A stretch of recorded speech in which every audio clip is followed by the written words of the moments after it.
me a break, man. Give me a break, man. Let's watch Victor from Japan. Hey guys, Victor the action. No. Damn it. I'm not the action teacher. I am the action teacher, but right now I'm giving a break, man. I am a teacher, actually, in Japan. I go by action teacher on YouTube and on Nico Nico Doga, but I am also Give Me a Break Man, Give Me a Flake Man, and I provide information for people who are interested in coming to Japan, living in Japan, and I answer a lot of stupid questions. This evening, however, I'm not answering a stupid question. I found a video that it's kind of a mysterious video, and let me just warn you, this is going to turn out to be a longer video than I planned. There's lots to say. This is what we call a laundry video, which means you don't really have to watch. There's not much to see. Just listen as I talk out of my butt. No, as I tell you what I think about a certain video. I'll try to keep it short. I always say that, who knows? I like talking to you guys. Okay. I'm going to lay down some truth on you, as they say in the juvenile jargon. Okay, so what happened was about 2 days ago, I came across a video on Facebook. It had only like 80 views or so. And it was about the ALT's situation. It's called Assistant Language Teacher ALT in Japan Below the Poverty Line. And it's a simple 3-minute, 10-second video. Some guy writing, or I think it's a woman actually, writing on, or a man with womanly hands, writing on the board. And it's from Kitakyushu, which is way that way, far away from Nagoya, far away from Tokyo. But it's about an ALT. ALTs, by the way, are assistant language teachers. And generally speaking, in Japan,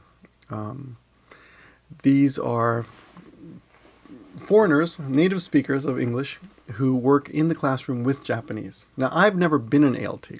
I'm sure there are a lot of people who can give you probably first-hand experience, but I want to clear up a little bit of the information here because ALTs are, generally speaking, hired by an intermediate company such as Interact or Altia, and these companies will basically do the job of the BOE, the Board of Education, or the Monbusho, as they say in Japanese.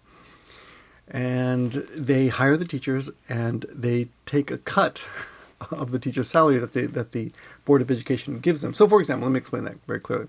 Let's say, for example, that, and in some cases this figure is true, the Board of Education will give the company 500,000 yen. And from that 500,000 yen, that company is supposed to pay that teacher and take care of, I suppose, training. It's supposed to take care of some, managerial fees and stuff. But that's quite a bit, right? Because the average, I'm not sure what the average is exactly, but let's say, and this is fairly accurate. I mean, this is fairly on point. 225,000 yen. So what do you see in the video, which I will link to, or I will have somewhere in this video. I don't know. It's late and I want to go to sleep. So I got lots of things to do tomorrow, but I want to get this video out today. Yeah, anywhere from actually 180 to even 300,000 yen a month. Some of these ALTs will get, depending on what part of the Japan they are in, etc. Now, I live in Nagoya, which is notorious for having really shitty ALT teacher deals. However, and some people will even say, why do the intermediate companies even work here? I mean, why do they want to deal with Nagoya? It's such a hassle, and they're so cheap in Nagoya. Actually, it's apparently pretty cheap. But one reason is because if you have a large company and you don't have any contracts in a major city like Nagoya, it looks bad. Now, I'm getting this information from a managerial, two people I know who work at large intermediate companies or hakken gai. I guess they're kind of like hakken gaisha or dispatch companies. They dispatch these teachers out all over Japan, and they have contracts in certain sections. So what they'll do is they'll try to outbid each other. They go to the BOE, the Board of Education, say, we can do the job for this amount of money. And whoever has the cheapest bid wins. And what ends up happening is the teacher, the ALT, the foreign teacher, gets screwed. Kampai.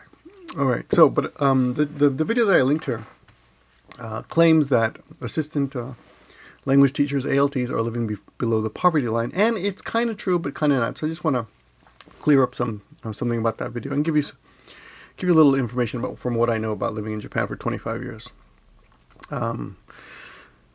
which I don't say out of pride. It's just factual, okay? And I've never been in an ALT, so actually I'm sure there's someone else who has more information about this from that point of view. But I've talked to managerial services, so the manager, so I know something about how they think. People who are very unhappy with their job. Okay, so the video goes through and says that the salary is 225,000 yen a month, which you might think that's pretty good. That's $2,000 a month. And if you're 21 years old coming out of college, you come to Japan, and you got a job right away. That's great, right? You might think. But from there's all these deductions you have to pay. Of course, going to rent, food, electricity, internet, phone bills, things like that, condoms, etc. I shouldn't joke on this. This is a serious video. Okay. Now, but those 225,000 yen are not paid every month. Those are actually only for 8 to 9 months or 10 months, depending on the deal. Okay, and that's important. It all depends on the deal. Now, in this particular case, in this video, they get paid for 8 months. I think it's from June to February. Let's count them out. June, July, August, September, October, November, December, January, February, right? So that's 9. Oh, but they don't get paid August. So which one was August? I don't know. Let's say that one. And that's true. Often you will not get paid a couple of months. Sometimes not December either, because remember, these dispatch companies will send you to a public school. I'm not sure what grade level they're teaching. Could be elementary or junior high school or high school, but they send you off to public schools, and they will pay you for 8 or 9 months. But because August, the schools are closed, they don't want to pay you August, right? Of course. And of course the companies want every excuse to not pay you, so you usually don't get paid in August. But in some cases I have heard they are prorated, which means they get paid half in August. And in December they may not get paid, or they may get half or even 75%. It depends on the deal. Now, I know a guy here in Nagoya who works for one of these companies. He gets 300,000 yen a month for 10 months. So 2 months nothing. That's pretty good. So that's better than this, right? And he says he likes it because he gets those 2 months to spend with his family, just loafs around, travels, exercises, He likes the 2 months off. So, it really depends on the person. It also depends on your situation. He actually has a house and a wife and a kid, and his wife works, so, it's not that bad. Now, if you are coming over here alone and you have this deal that you were watching in the video, go check out the video, 225,000 yen a month, and divided by 8, you get paid for 8 months, and divided by 12, it comes out 150,000 yen after, 150,000 yen per month. And then you've got to deduct taxes and health insurance and pension and rent and utilities and, like I said, condoms and food and beer and all that stuff. So at the end of the month, you've got 30,000 yen for food, which comes to 1,000 yen a day. But if you miss a day, you get docked 10,000 yen if you're sick or something. So it's pretty strict. So all that's pretty accurate. However, a couple things to remember. Number one, the most important thing. Let me get this out of the way. This is not something that they trick you into doing. They show you the contract, and you have the choice of signing that contract or not, right? And this is what one of the managers I spoke to said. Actually, two managers said this. They said, I brought it. One manager mentioned it, and I mentioned to the other manager that I was talking on the phone, about this, to get information for you. And the first guy said, it's always amazing to me that we explained it all to them, that it's going to be this many months. You're not going to get paid this month and that month, that month. But when it happens, once in a while, you get some people who are like, I don't get it. Why don't I get paid? And like, we explained it to you when you signed the contract.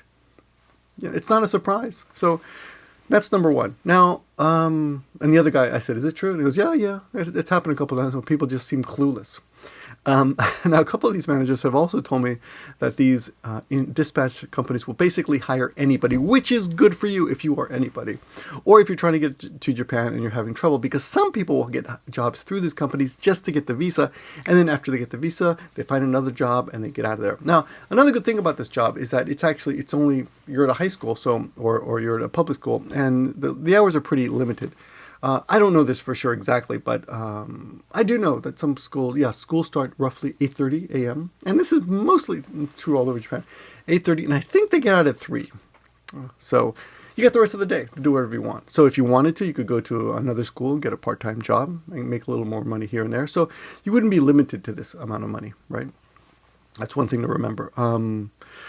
The other thing that's interesting is, and the rent that they mentioned in this video is that everything's accurate. I'm not gonna really argue with the numbers. All I'm gonna argue with is that, you do know you're getting this payment. And some of these schools claim you're not supposed to work at other places. I've heard that often. No, you can only work here, but everybody does it. You can get part-time here and there. And if you hustle, you can get quite a bit of part-time. There was a time here in Japan after my first year in which my contract was not renewed. Long story, but it wasn't my fault. But my contract was not renewed, but because of I screwed up on my visa, I had to leave the country twice to get my visa. Long story, but anyway, I ended up losing my contract, losing my job, but not getting my contract renewed. But I had 6 months with no job. So what did I do? I hustled. I looked around for jobs. I posted my name. I called friends. Do you know anybody? When gaijin are leaving, and gaijin leave all the time, they pass on their part-time jobs to other people. So I did struggle, but I found enough to keep me going for the next 6 months until I could land another job. And it wasn't that hard. There are always people leaving. That's the other thing. I often hear people saying, this is a dying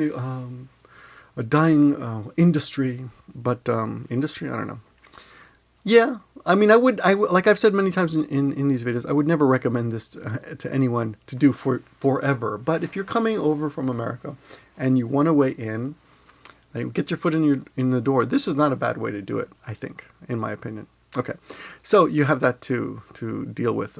But if all you want to do is get a job and you don't want to hustle and do anything else, then yeah, it's going to be being an ALT is pretty tough.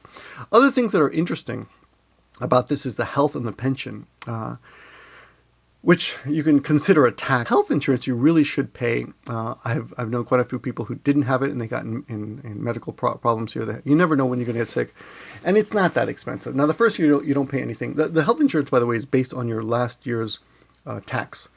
And the most you can ever pay, and this is interesting. I didn't know this, but researching this, every city is different. So some cities you can, everybody's different. Everybody's different. That's all I have to say. Every city, the health insurance price is a little bit different. However, generally speaking, the maximum you can ever pay is 470 to 510,000 yen a year, and I think you pay over 10 months. So worst case scenario, you pay, if you're making a lot of money, remember it's based on last year's tax. So if you're making a lot of money, you're going to pay 50,000 yen a month, which is $500 for 10 months. Okay, that's maximum, right? And then I was talking to some of my students today, and I got some pretty wealthy housewife students. And I mentioned this because they didn't even, some people don't even know. I think one of them knew, the other one didn't. Some people just don't care. And I said, the maximum anyone pays is 500. Because we were talking, I was making a part of the lesson. Do you know, anyway, long story short, one woman yelled, no, it's $1 million. I said, what? She goes, no, it's $1 million for me and my husband. So 2 people, right? So yeah, though that tells me right there that she's making bank, right? She says $1 million right off the bat. So anyway, in Nagoya, it's apparently that. Now every city is a little bit different. So if you make shit money, or if you don't make any money, you didn't file any taxes the first year here, you're going to pay a minimal amount of health insurance. And to help you along, I've linked like 4 or 5 sites in the description. You can research that and look into it. I believe it's something like 15,900 yen a month. I forget. You'll have to look into it. Where are these links I have? Oh, here we go. Yeah, there's all these different prices depending on the city. I got one from Mitaka City, a general one on health insurance in general, and anyway, and also on pension information too. So you can find out about how they deduct all that stuff. It's not that interesting. There's a lot of math involved there, but anyway, if you're the head of the household, if you have like a wife and kid, apparently the health insurance covers everybody, so that's kind of good. I don't think it's that bad. Here's something you have to remember though. A lot of your foreign friends will think, "Hey, don't get on it, man. I didn't get on it," and don't believe them. I made the mistake of doing that. I didn't pay for 3 years, and then when I decided I wanted to buy a house, and I don't remember what it was, but I was doing something kind of legit, maybe opening the bar or something. I don't remember why, but I suddenly needed to make sure all my ducks were in a row. And then I thought, oh damn, I haven't paid health insurance for 3 years. So I went down to the office, and they're like, oh, no problem, just pay us back. And what they do is they make up a timetable that makes that it's a really tough one. That they basically charge you for all the back taxes of the health insurance. And I ended up, it was miserable, like every month paying like, I don't remember how much, but way over. It was for like a year, I was in hell of paying back these taxes. But I was making some money then, so it wasn't that bad. Another interesting thing about the health insurance plan is that and according, this is just stuff I've read online, so you can read it. Look it up yourself. Is that if you if you die, they will give you 70,000 yen for your funeral. Isn't that nice, right? Which I don't know. It just seems like. So I also mentioned that to my students, and they're like, "No, it costs much more to die here. You need more money." This is their sentences. You need more money to die. You need $20,000 to die. You need Jumayan to die. So there's also that. Now, I guess that's pretty much it. The good news is, and this is from the horse's mouth, these companies that do these dispatch companies will hire pretty much anybody. And this could be just the managers complaining, but they say the teachers suck, which means if you don't suck, you've got a pretty good chance of getting a job. All you basically need is be able to speak English. Now I don't know if they can hire you if you don't have a diploma, to be honest. However, I do know that if you have a visa, you can get it. I know a guy who didn't graduate from high school. No, I'm sorry. He graduated from high school, didn't go to college, but was married here with a spousal visa. And so they hired him. And he's got a pretty nice job now. And then another guy who is here on a working holiday visa who also worked there. So there you go. There's two people. Back in the day, I remember one of the companies, Interact, would call me all the time because I had a roommate back in the day who worked for them a little while. And they used to send people out to company jobs, Now apparently this is their main form of income, though. And there's a lot, apparently, all this is hearsay. There's apparently quite a bit of turnover, even at the managerial stage. They squeeze the ALTs. And I've got also some links in the description from General Union places. There are unions you can join, which apparently will help you. I assume you have to pay dues or something like that. And some of these, I've been reading some of these, and they claim that all this is actually illegal. Like none of these dispatch companies are actually supposed to be sending teachers out because teachers are not supposed. Yeah, the native speakers. By the way, remember the native speakers that these dispatch companies send out are working in a classroom with a Japanese native, right? You don't get your own classroom. People often ask me, "Can I have my own classroom?" No, you can't. I can because I'm special. I've been here a long time and I got connections, so I've done that before, but I've also worked, in a classroom with teachers as well, but not through the ALT system. So anyway, that's just a little interesting information. If you are an ALT or if you know more about this, or if you want to call me out on some bullshit, feel free. The comments are open. Leave your comment. Let me know what you think. But again, I think it's kind of good news for those of you who are trying to get to Japan. Worst case, and worst case, get a job at this place, and if it sucks, then dump them. Or it might work out for you. Like I said, there's one guy who's getting a pretty good deal, and he's pretty happy with having 2 months off. He travels during that time or spends time with his family. But remember, ultimately, that look at the contract before you sign it, because you can't really blame anybody except yourself if you signed the goddamn thing in the first place, right? That's all I got to say. Thanks for watching, everyone. My name is Victor. Give me a break, man. Give me a flake, man. The king of the morons, the godfather of J-blogging, saying good night.